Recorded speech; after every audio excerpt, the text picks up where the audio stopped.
이제 내 밖으로 내뿜기지 못하고 안으로 모이니까 그게 이제 화병이 되는 거죠. 옛날 어른들 그런 말씀 많이 했잖아요. 뭐라고요? 화병 걸렸다. 화병 걸리면 소갈이 가슴앓이가 있다 이러시대요. 우리 시어머님도 보시니까. 가슴이 답답하거나 숨이 막혀 힘이 드는 당신, 혹시 화병을 의심해 본 적 있으신가요? 갑자기 칼을 꺼내가지고 오이 있다 아닙니까? 오이를 아주 자글자글 썰더라고요. 자글자글 알겠죠? 천천히. 그러니까 아저씨도 좀 소름 끼쳤다 하더라고요. 화병은 심각한 스트레스성 장애로 내 맘에 우라가 쌓여 진행된 한국인만의 질환입니다. 이게 이제 건의적이고 자기 표현을 잘 못하는 사람들한테 일어나는 증상들이 자기가 참고 말을 하지 못할 때 쉽게 발생하는 병이 화병입니다. 최근에는 과도한 스트레스로 인해 이 화병 증세를 호소하는 이들이 늘고 있는데요. 화병을 방치할 경우 우울증과 불안증, 고혈압으로 발전할 수 있기에 무엇보다 내 안에 억눌려 있는 화를 발산하는 것이 중요합니다.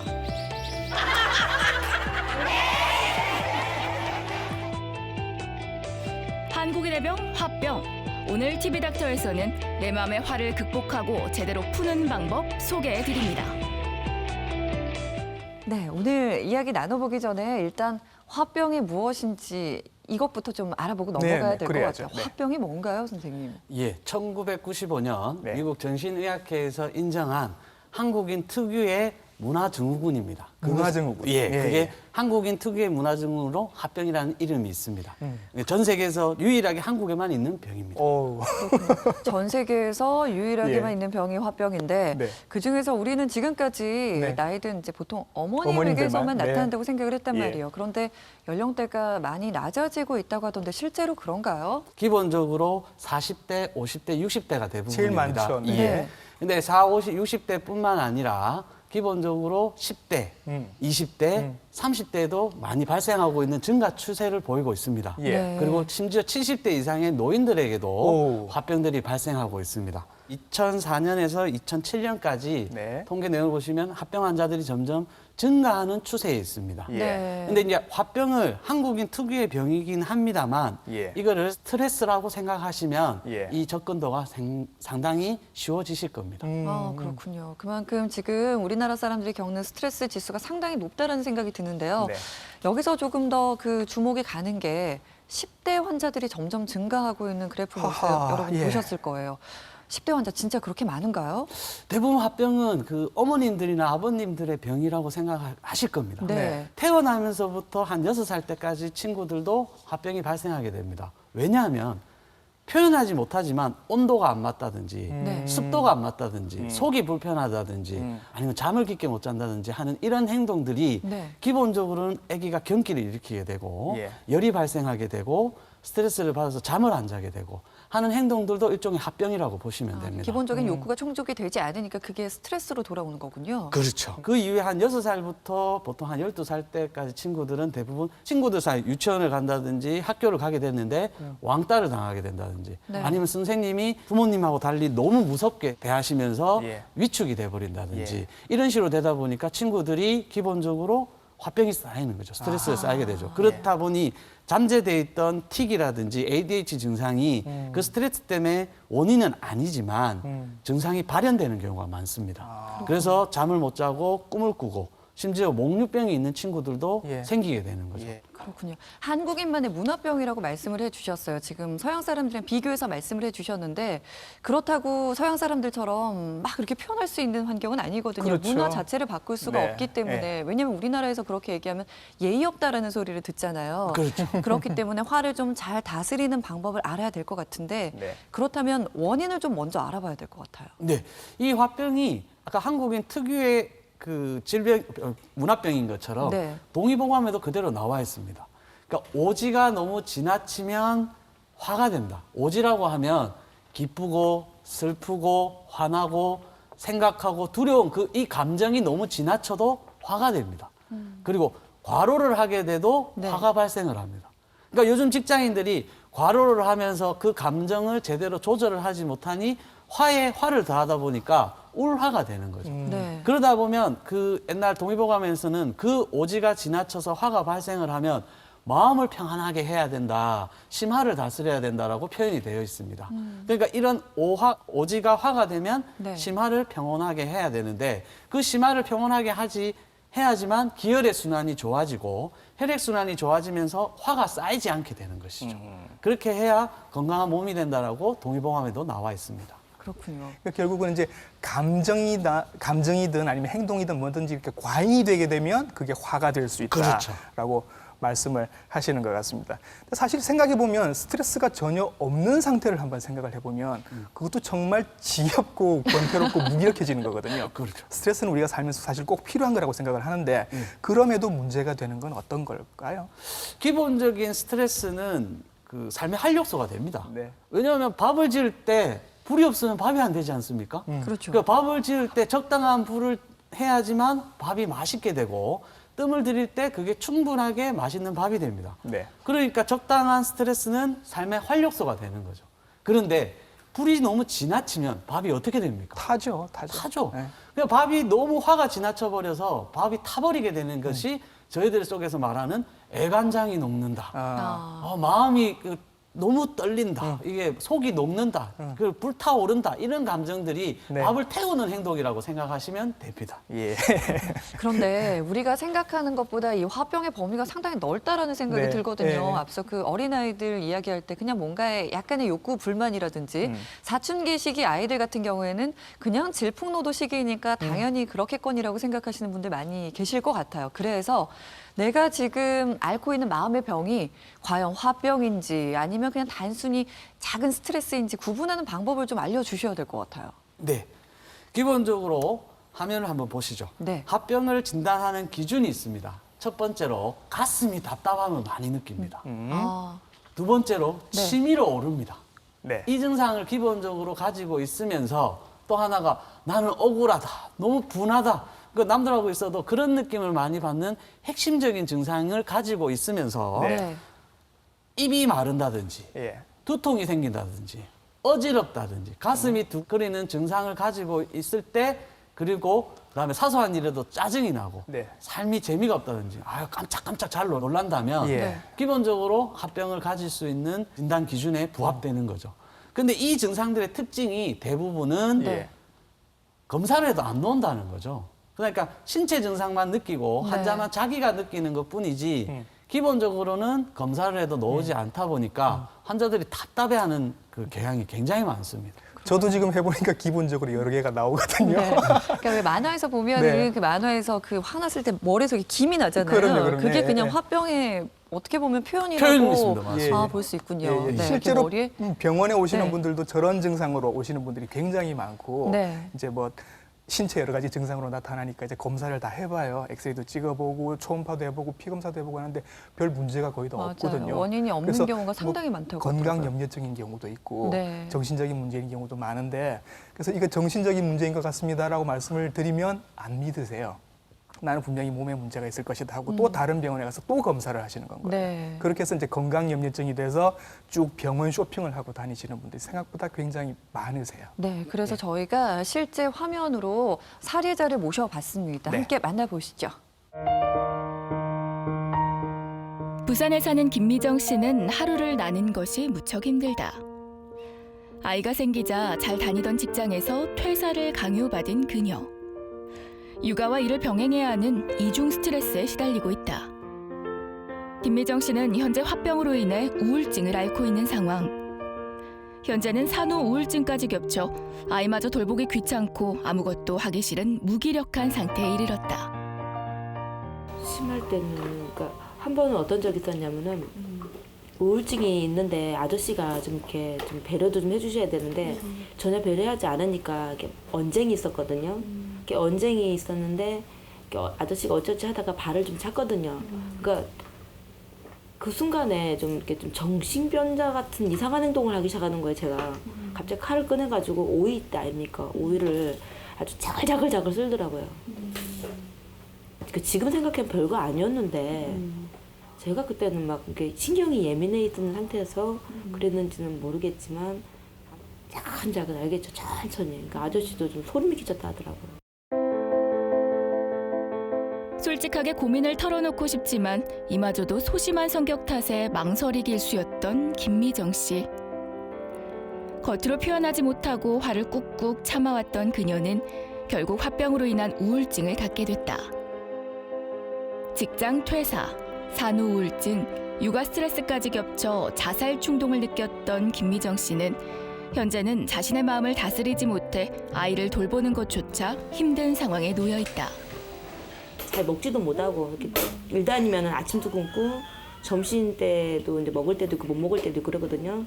거기다 이제 제때 못 먹으니까 인스턴트로 먹어서 이제 그게 끼니를 때우고 그리고 잠 제때 못 자주고 그리고 우선 스트레스를 너무 많이 받으니까 애한테 좀 그게 많이 가는 것 같더라고요.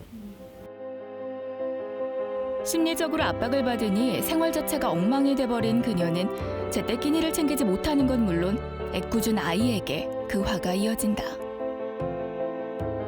괜히 죄 없는 아이에게 그러는 것 같아 점점 더 자신이 싫어지고야 만다는 김미정 씨. 화병으로 인한 우울증이 지속되면서 생활은 겉돌고 마음이 불안한 악순환이 계속되고 있다. 부산의 한 한의원을 찾은 최옥자 씨. 그녀는 2년 전 갱년기가 시작되면서 화병이 심해져 현재 이곳에서 치료를 받고 있다. 9년 정도. 네, 원래 신경성은 있었어요. 원래 신경성은 네. 있었고요. 그래서 이제 약도 타다 먹고 그랬는데 저녁에는 잠이 안 오고 네. 뭐 한 이틀 저녁 꼬박 자도 안 자도 그 이튿날 잠이 안 와요. 피로하거나 그러지도 않아요. 네. 이제 그러고 이제 가슴이 여기가 두근두근하면서 가슴이 이렇게 탁 들찌는 기분 있잖아요. 떨어지는 느낌이 네, 드세요? 떨어지면 그때부터는 이제 아예 밥을 그냥 누룽지 물만 끓여갖고 한 일주일 정도로 그렇게 먹고. 누룽지 물만 끓여가지고요. 예. 먹고 일어나도 그걸 먹고 예. 해도 자꾸 예. 이제 깨어나지가 않는 상태로 계속 자다가 그래. 계속 깨니까 몸부림을 치고 깨니까 이제 열이 일단 갱년기 증상과 함께 식욕마저 잃은 최옥자 씨. 그녀는 화병으로 인한 불면증과 부종을 앓고 있다. 어지럽거나 이러시진 않으셨어요? 불안함에 2, 3일 잠들지 않아도 이상이 없다는 그녀는 현재 소화 장애까지 함께 왔다. 폐경이 되면서부터 얼굴이 화끈거리더라고요. 그래서 이제 그때 당시는 폐경이라서 얼굴이 갱년기로 이제 이렇게 화끈거리고 그러는가 보다 하고 신경도 안 쓰고 그냥 놔놓고 있었어요. 그런데 이제 한 2년 전에 조금 스트레스를 되게 받을 일이 있었어요. 근데 그 뒤에부터는 얼굴이 막 부으면서 잠을 아예 못 자고 밥을 한 숟가락만 먹어도 계속 소화가 되니까 하루에 한 3번씩은 소화제를 먹었어요. 손톱을 계속 따고. 저희들 쪽 용어로는 화병이신데 갱년기 증상과 함께 화병이 같이 오셔가지고 증상이 이제 극렬하게 심해지신 거죠. 심하실 때는 어느 정도까지셨어요? 이게 거의 한 3, 4일을 못 주무셔도 불편하지 않을 정도고 위로 열이 오르셔서 아무것도 생활을 못 하시는 너무 따가워서 얼굴 자체가 너무 힘드시고 음식 자체도 아예 못 드시는 상태까지 가셨죠. 그 이후로 꾸준한 치료와 심리 상담을 통해 화병으로 인한 부종과 불면증이 많이 개선돼 가고 있다.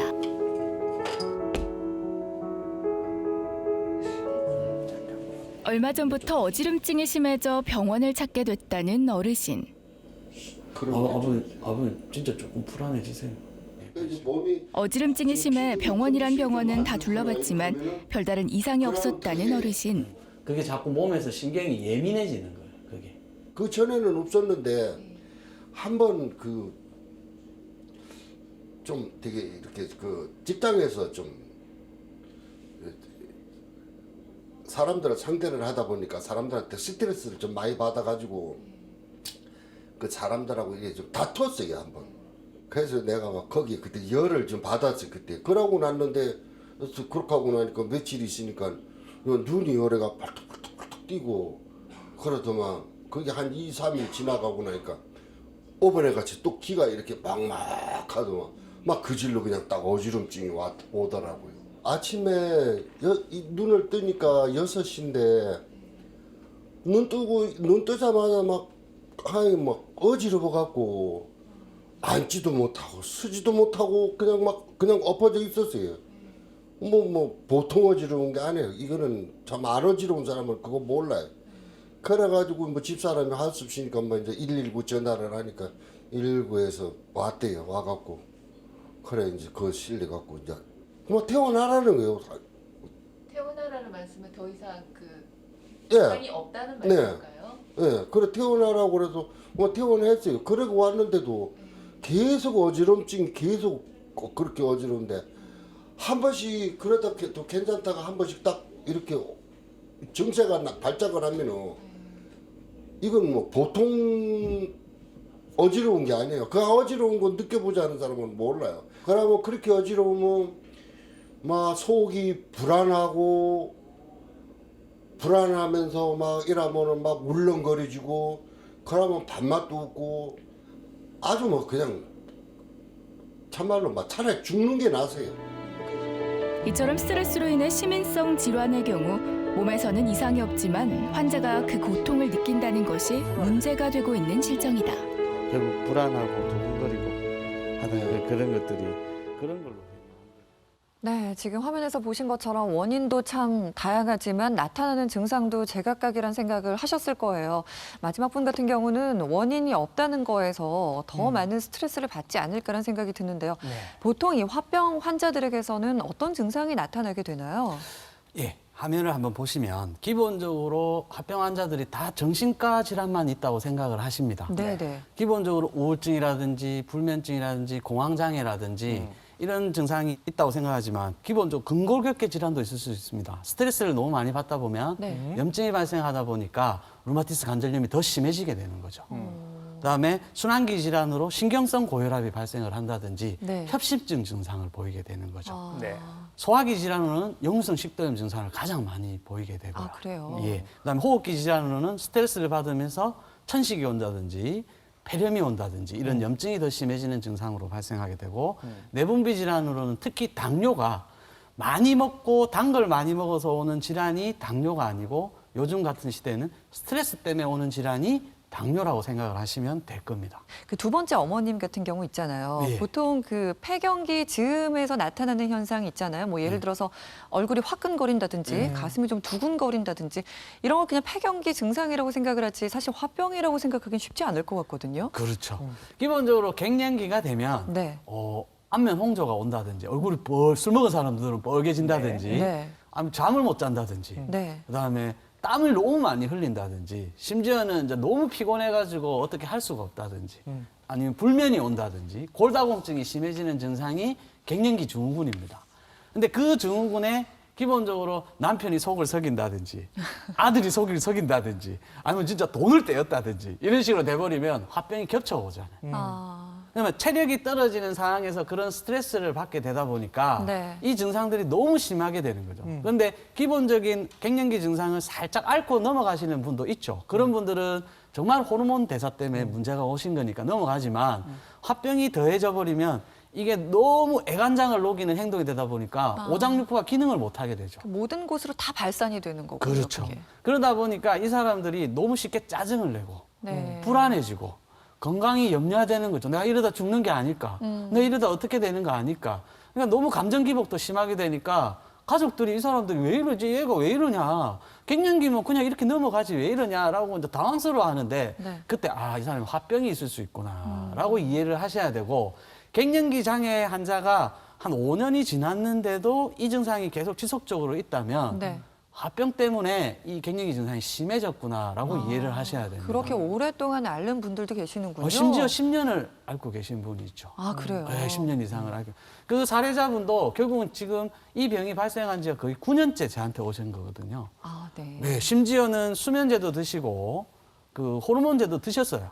그런데도 드실 때는 좀 덜 하다가 다시 계속 반복적으로 오고 심지어 음식을 못 드시고 3일을 안 자도 피곤한지도 모르고 생활을 하신 거예요. 그러다 보니 얼굴이 화끈거리고 그러다가 어머니가 저한테 쳐보셔서 하셨단 말이에요. 이대로 그냥 살다 죽어야 되나요? 라고까지 표현을 하시더라고요. 그 정도로 고통스러우셨군요. 네, 고통스러우셔가지고. 네. 그런 부분이 어머니한테 갱년기도 왔지만 화병 때문에 어머니 이게 심해진 거니까 마음을 놓으시고 근데 이 갱년기가 왔는데 어머니 우울증이 와서 이게 심해진 거예요라고 하면 어머니 나가세요. 그러니까 화병이라고 생각하시고 접근을 하셔서 이야기를 하니까 어머님도 이해를 하시더라고요. 아, 그러시군요. 아까 우리 화면에서 또 그 아버님 한 분 나오셨는데 네. 그분은 이렇게 어지러움 증상을 말씀하시면서 이렇게 귀에서 무슨 소리도 좀 들리고 그런 네. 말씀을 하셔서 만약에 저분이 나한테 오셨다면 내가 어떻게 했을까를 생각을 해보니까 저는 일단 귀 검사부터 먼저 하고 네. 전정기관 예. 평형을 잡는 그 기관부터 먼저 검사를 하고 그다음에 뇌를 한번 검사를 해봤을 것 같거든요. 네. 네. 근데 저분의 주 문제는 그게 아니라 화병이었다라는 거잖아요. 그렇죠. 예. 그 아버님 사례 같은 경우에는 어지러워서 오셨습니다. 그럼 어지러우면 우리 각 선생님 말대로 기본적으로 귀의 문제를 본다든지 뇌의 문제를 먼저 보게 되죠. 그러니까 네. 병원에서 그런 검사를 하게 됐는데 이상이 없으니까 퇴원을 시킨 거죠. 근데 아버님 같은 경우에는 저희들이 검사를 해보니까 또 다른 검사를 한번 해보니까 네. 공황장애가 나오시더라고요. 아, 그러니까 그 직장 생활하면서 네. 스트레스 받았고 한 것들이 충격이 되셔가지고 아. 공황장애가 돼서 예. 시민성으로 어지럼증이 오신 게 된 거죠. 아. 그거를 이제 간과를 하게 되시다 예, 보니까 머리 쪽에서 이제 기질적인 문제가 이제 구조적으로 문제가 없다 보니까 병원에서는 퇴원한 거죠. 네. 퇴원을 해서 병원의 의사들이 정신과 한번 가세요 이랬으면 또 기분이 나빴겠죠. 그런데 아버님이 이제 저희들 검사를 하면서 아버님 이게 화병인데 병원에서 이야기하면 공황장애라고 할 수 있을 겁니다. 그러다 보니 아버님 이렇게 어지럼증이 옵니다라고 얘기를 했죠. 근데 사실 어지럼증이 종류가 다양합니다. 그러니까 아까 중에 귀에서 문제가 많이 발생을 한다면 네. 빙빙 돕니다. 가만 누워 있어도 전봇대가 빙빙빙빙 돌고 하늘이 천장이 도는 증상으로 나옵니다.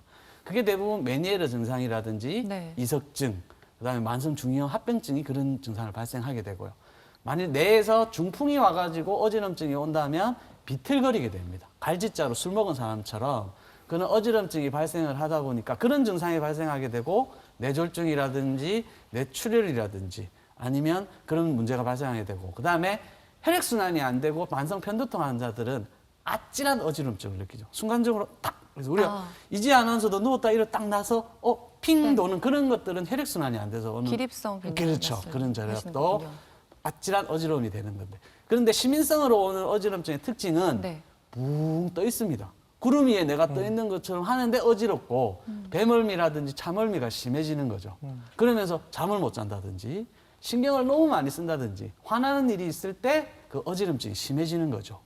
그러다 보니까 이 환자들이 똑같이 어지럽다고만 생각을 하다 보니까 이게 어디서 문제가 오는지를 모르죠. 일단 어지럼증이 있으면 병원 가셔서 검사를 해보시고 기도 검사를 해보고 머리도 검사를 했는데 많이 그런 이상이 없는데도 나는 어지럽다라고 하면 한번 시민성으로 어지러운 거를 한번 생각해 보실 필요가 있고 스트레스를 많이 받게 되면 귀에도 문제가 되고 고혈압에도 문제가 오고 하다 보니 꼭 내가 스트레스를 얼마나 많이 받았는지 항상 체크를 하셔야 됩니다. 두통과 어지럼증이 있을 때. 네. 그렇게 이해하시면 네. 됩니다. 이 화병이 마음에서 오는 병이라는 생각이 정말로 드는 게요. 보통 이제 중요한 시험이나 네. 아니면 중요한 일을 앞두고 네. 배 아픈 분들, 아, 네, 네네. 또 소화가 안 된다는 분들 예. 많이 계시잖아요. 예. 이런 분들도 이 화병이 이런 식으로 발현되는 걸 수도 있다고요. 예, 그렇습니다. 그 스트레스를 많이 받게 되면 가장 많이 표현되는 게 복통입니다.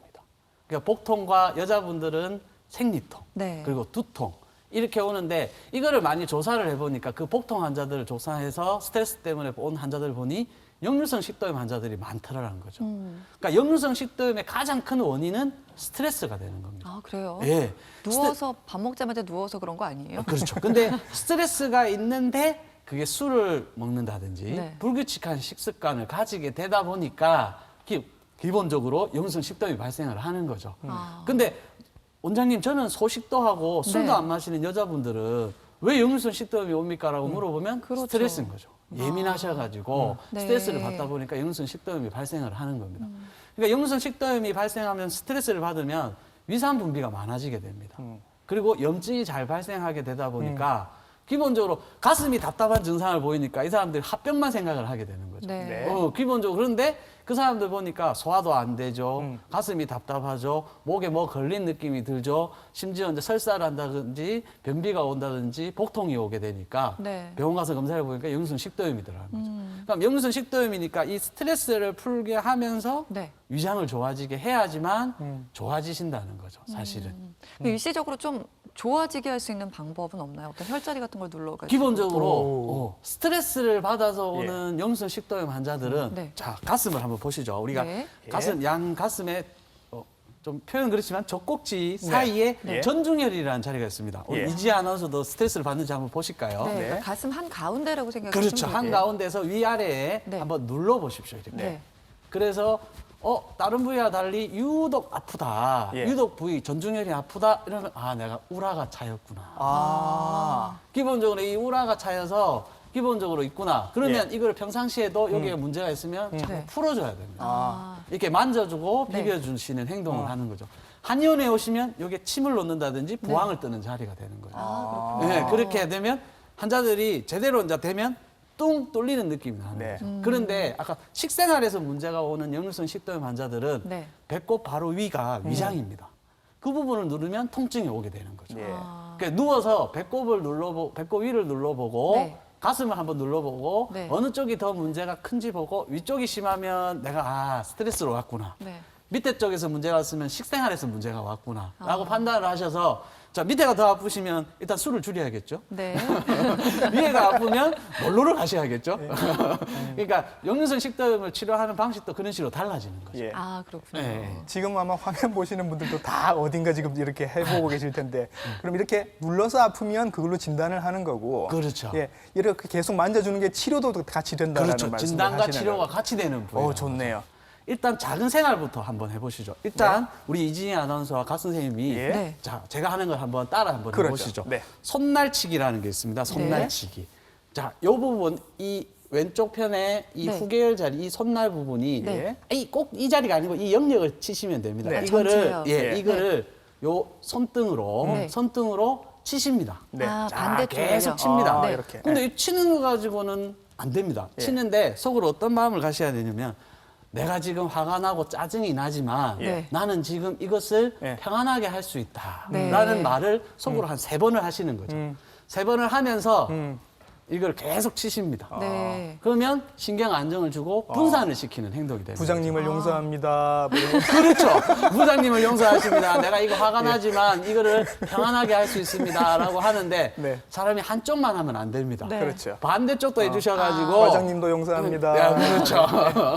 그렇게 해서 네. 이렇게 쳐주시는 게 네. 굉장히 좋은 방법이 일상생활에서 TV를 보시면서도 네. 지금 어머님들이나 아버님들도 딱딱딱딱 치시면서 속으로 나는 내가 지금 화가 나고 있지만 TV에 나오는 김 원장이 지금 보기 싫지만 하지만 이걸 컨트롤할 수 있다, 조절할 수 있다라는 생각으로 계속 치시면서 보시면 우라가 풀린다는 거죠. 아니 근데 이렇게 하면서 텔레비전 보고 계시면 집에 있는 가족들이 굉장히 긴장할 것 같아요. 우리 옆에서 엄마 하고 화났구나. 우리 아빠 화났구나. 만약 이걸 아내가 하고 있으면 화가 나 있구나라고 생각하시고 남편분들이 빨리 반응을 하셔야죠. 조심해야 되겠네요. 예, 자고 빨리 옆에서 자고 있다가 눈치를 딱 채고 벌떡 일어나서 오늘 일어나셔야죠. 점심 때 맛있는 거 먹으러 가자.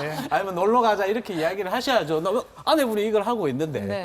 자, 이거를 했는데도 예. 안 풀린다. 이걸 했는데도 마음이 진정이 안 다음 된다라고 단계도 하시면 있어요? 예.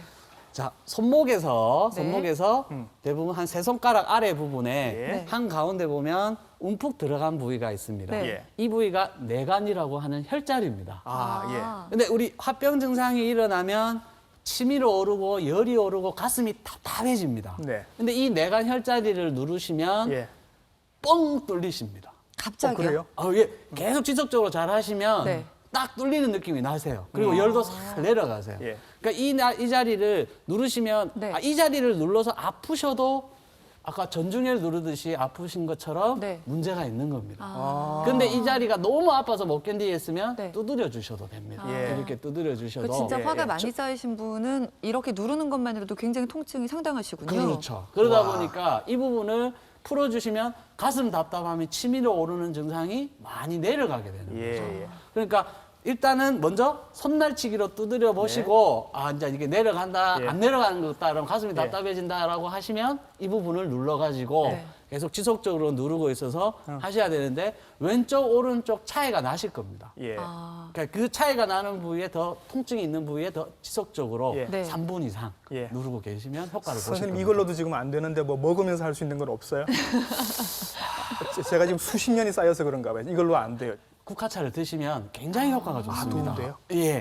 그게 머리를 맑게 하고 네. 어지럽게 하지 않고 하는 걸 막아주면서 네. 네. 열을 내려주는 작용이 있습니다. 예. 그래서 국화차를 달여가지고 차로 예. 많이 드시면 예. 그러니까 요즘 사람들이 커피를 굉장히 많이 드시지 않습니까? 네네. 사실 그런데 우라가 찬 사람들은 커피를 많이 마시게 되면 심장 박동이 빨라집니다. 빨라지겠죠. 그래서 네. 더 두근거린다든지 잠이 안 오는 행동이 있을 수 있습니다. 예. 그러다 네. 보니까 우리 허브차 중에 하나인 국화차, 노란 국화차를 예. 꼭 노란 국화차를 드셔야 됩니다. 예. 국화차를 드시면 굉장히 효과가 뛰어나서 머리도 두통도 없어지고 어지럼증도 많이 완화가 되실 겁니다. 네, 지금까지 집에서 간단하게 화를 다스리는 방법에 대해서 알아봤습니다. 저희가 화면으로 조금 더 자세한 내용 모아봤거든요. 함께 만나보시죠. 화를 치유하고 잃어버린 마음의 평안을 찾을 수 있도록 돕는 명상. 이런 명상이나 종교를 통해 나 자신을 멀리서 바라보고 둘러보는 시간을 가진다면 그동안의 내 안에 쌓인 화를 또 마음을 비우는 시간이 되지 않을까요? 화병을 해결하는 두 번째 방법은 자연과 더불어 교감하는 생활을 가져보는 겁니다. 바쁜 일상에서 벗어나 여유를 느껴보는 삶. 그 자체만으로도 힐링이 되죠. 천천히 즐기는 차 한 잔은 스트레스 해소에 도움이 된다는 거 알고 계신가요? 전통차는 또 이제 여유가 있어서 좋아요. 그러니까 마음의 안정은 된다는 그런 건 좀 느껴지더라고요. 마음이 안정되고 일단 마음이 안정되고 속이 편안하고 기분도 좋아지고 예 그래서 건강 이걸 마시면 내 몸이 좋아진다는 그 느낌 그래서 옵니다. 이번에는 화병 예방에 도움이 되는 우리 전통차들을 소개해 드릴게요. 육계, 사인, 정향, 진피가 들어가는 어방갈수는 혈압을 낮추는 데 탁월한 효과를 가진 전통 음료로 양리 효과가 아주 좋습니다. 자소엽을 주 재료로 한 자소갈수는 향기가 아주 좋은 전통 음료인데요. 불면증, 신경 안정에도 효능이 있고 가슴에 있는 담과 기운을 내려가게 도와줍니다. 도라지는 가슴이 답답하고 시원하지 못할 때 마시면 폐의 기가 원활하게 소통돼 증상을 완화시키는 역할을 하는데요. 유념하셨다가 우리 전통차, 여러분도 꼭 한번 즐겨보시면 좋겠습니다.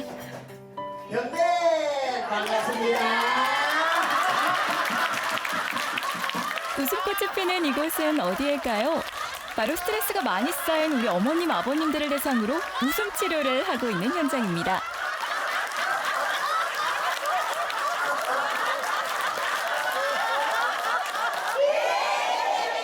이거! 내시! 아이고, 임금이 내시 갖고 내시가 임금이야.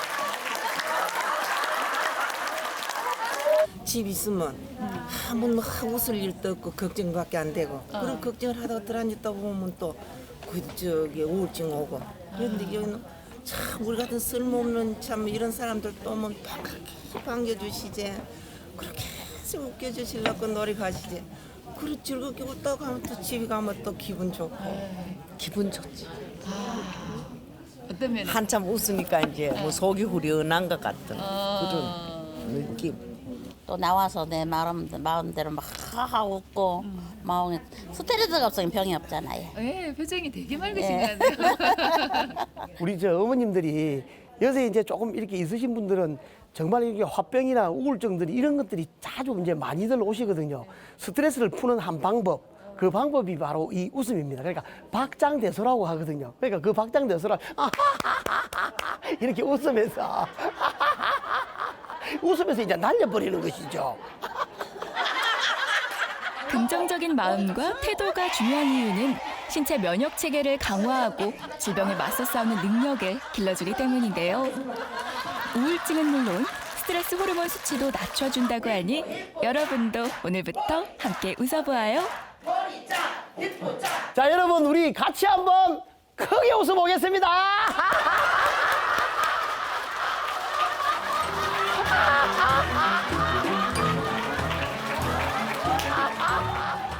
아니 정말 이 웃음이 정말 중요하다는 생각이 네, 드는 그렇죠. 게요. 예. 이분들 웃는 것만 봐도 그냥 네. 절로 미소가 지어지는 거 네, 있잖아요. 네, 예. 이만큼 참 웃음이 중요하다는 생각이 듭니다. 이외에도 좀 집에서 간단하게 볼 수 있는 방법이 없을까요? 그 행복해서 웃는 게 아니고요. 네. 웃어서 행복해지는 겁니다. 그렇죠. 예, 웃음도 전염이 됩니다. 항상 웃으시고 즐겁게 생활하시는 마음으로 가지셔야 행복해지십니다. 그 명상하는데 보니까 외국 사람들이 서양인들도 꽤 보이던데 아마 모르긴 모르지만 그 서양인들도 화병이 많지 않을까 저는 생각을 좀 들고요. 예. 그리고 지금 말씀해주신 여러 가지 좋은 방법들, 뭐 호흡법들, 명상, 그다음 웃음, 뭐 이렇게 막 치고 이렇게 막 하는 것 다 해봤는데도 만약에 아직도 화병이 풀린 것 같지 않다. 그런 분들은 이제 원장님을 찾아가겠죠. 예, 그러면 그렇죠. 이제 원장님은 어떤 치료를 해주시나요? 갱년기처럼 열이 오르고 내리고 막 땀이 나고 이렇다고 하면 소시오탄 같은 처방을 드시게 되는 거고 네. 잠을 못 주무시고 두근거리는 증상이 많다면 산적탄 같은 약을 사용하게 되는 겁니다. 이 합병이라는 게 기본적으로는 정신적인 문제에서 온 거다 보니까 근본 치료를 위해서 상담 치료도 하셔야 된다는 거죠. 두 번째로는 침 치료를 하셔야 됩니다. 아까 말씀드렸던 내간이라는 자리라든지 가슴이 치밀어 오르는 증상에 가장 효과가 좋은 게 침입니다. 그리고 열을 내리고 가슴에 치밀어 오르는 그 증상과 함께 소화가 안 되는 증상이 많다 보니까 네. 그걸 침 치료를 같이 하게 되는 거죠. 위로는 열이 뜨면 대부분 다리가 시리다, 배가 차다, 혈액순환이 안 돼서 손발이 차다 이런 분들이 굉장히 많습니다. 소화가 안 된다. 그러면 그 뜸이 열을 내려주면서 몸을 따뜻하게 하고 혈액순환을 좋아지게 하는 거죠. 그러다 보니까 몸 상태를 좋아지게 하게 되는 거고 마지막으로 부항치료법을 합니다. 이런 분들이 열이 오르고 이러면 어깨가 굳습니다. 어깨가 아프고 손발이 저려오고 통증이 오게 되는 거죠. 그러면서 기혈순환이 안 되면 노폐물이 쌓이게 되니까 그 노폐물을 빼주기 위해서 부항을 하게 된다든지 그다음에 아니면 저희들 척추뼈 쪽에 쭉 일렬로 부항을 뜨게 되면서 기본적으로는 불면증에 도움을 되는 증상을 하게 됩니다. 네, 주위에서도 좀 많이 도와주셔야 될 것 같아요. 오늘 이 화병에 대해서 알아봤는데요. 이야기 나눠보면서 생각이 든 게 진정한 건강은 신체뿐만 아니라 정신 건강이 참 중요하다는 생각이 들었습니다. 화병, 우리 그 정신 건강이 우리 몸 전체를 지배할 수 있습니다. 그러니까 화가 날 때 무조건 참아야지라고만 생각하지 마시고요. 그 화의 원인이 무엇인지 그 원인을 찾아서 적극적으로 맞서보는 것도 하나의 방법이 될 것 같습니다. 오늘 화병에 대해 알아봤고요. 초판의원 김상대 원장님께서 좋은 말씀 함께 나눠주셨습니다. 고맙습니다. 수고하셨습니다.